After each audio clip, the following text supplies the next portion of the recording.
Hey guys, so not a big video today, just a small one.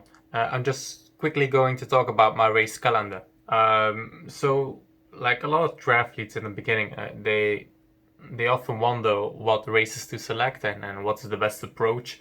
And you will see a lot of tips like make sure they suit your ability. If you're a good swimmer, make sure it's swim heavy. If you're good uh, cyclist, make sure it's like quite a hilly course because you will get more advantage out of that. But I think in the beginning, if you're just starting with triathlon and you're doing it in like the lower distance races, like a sprint and an Olympic distance triathlon, there's two main things you should focus on. One, is it nearby? Is it easy to get to? And two, what's the cost? Like, isn't it too expensive? Because um, like maybe in a later stage, where you start to take things more seriously, maybe you could take a look at does it suit your strengths, or is it maybe like a triathlon you really want to do, like a bucket list item.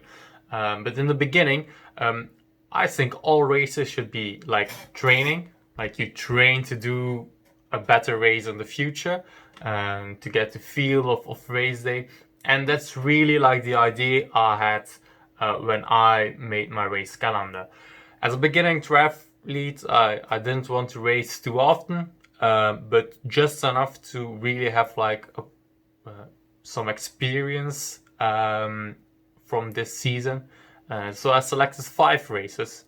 I selected 2 sprints and 3 Olympic distance triathlons. Now the reason I selected 2 sprints is because basically there's like 2 blocks, and I want to get into it first. So I didn't want to start off with an Olympic distance. That's why I started off with a sprint distance triathlon, and it will be on the 30th of May. It's nearby. It's actually in the city where I work right now. So it's like a 10-kilometer drive. Really nothing. It's just you could walk there literally.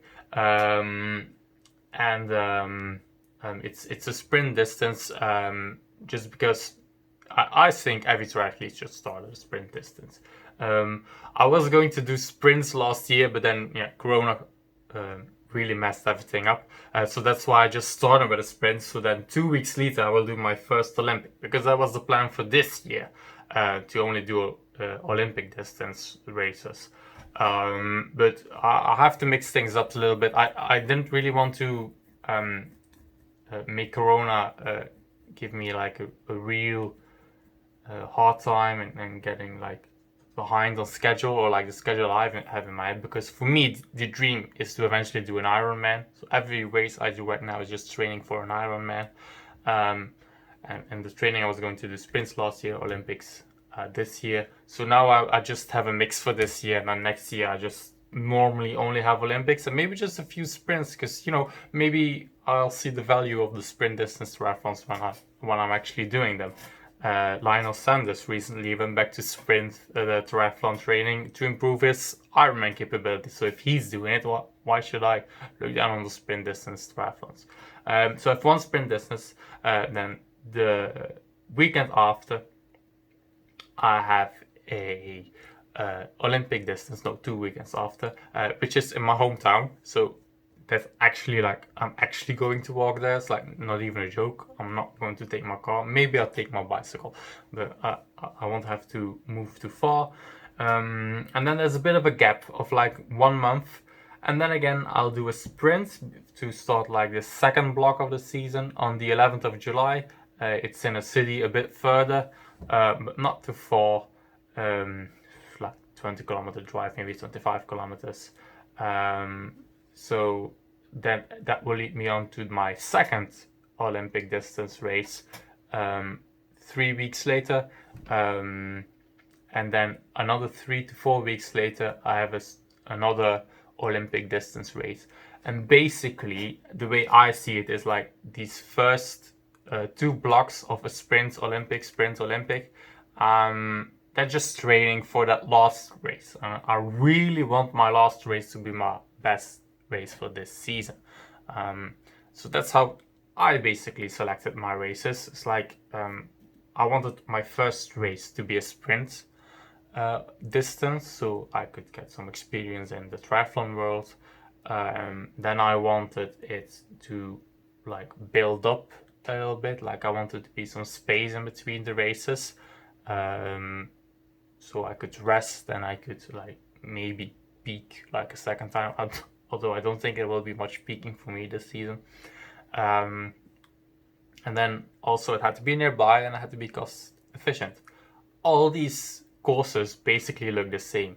It's swimming in a lake or something that looks like a lake. So it's not in a sea or in an ocean. So it will be like easier type of swimming. All the bicycle courses are flat. You know, I live in Flanders, so maybe you think like this. It's hilly up here because you have this idea from the Ronde van Vlaanderen. It's not. It's really flat in my neighborhood.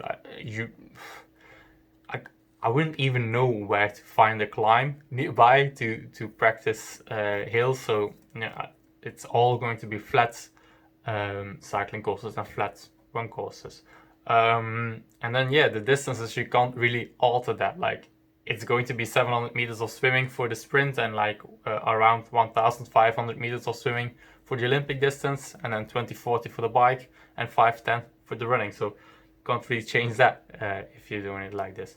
So maybe I think, because I've worked with a few friends, and as a cyclist, I'm way better up hills than I am up the flats. But then I would I would have to go south in our country, and I would have to ride like 40, 50 kilometers. And maybe for an American that's not a lot, but for a European that's the other way of the country. So I really didn't feel like doing this.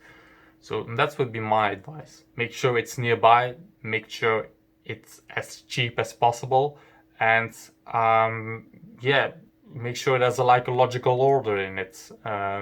Not just pick races because they're nearby. I could have added more, but then I would have to race like every weekend, or I would have to do a Olympic distance first and then a sprint, so that's not logical.